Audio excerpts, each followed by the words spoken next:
السلام علیکم ورحمۃ اللہ وبرکاتہ۔ بسم اللہ الرحمن الرحیم۔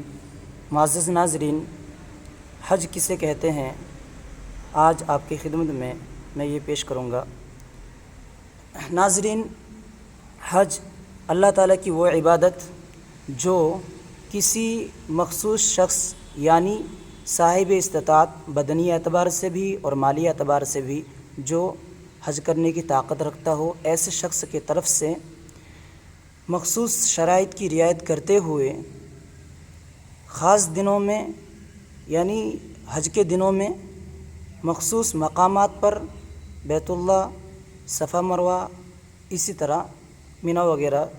جن مقامات کی تعین کی گئی ہے، ان مقامات میں مخصوص افعال اور اقوال، جن افعال اور اقوال کو کرنے کے لیے قرآن اور حدیث میں بتلایا گیا ہے، جن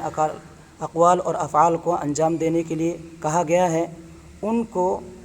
پورا کرتے ہوئے اللہ تعالیٰ کے لیے عبادت کرنے کا نام حج ہے۔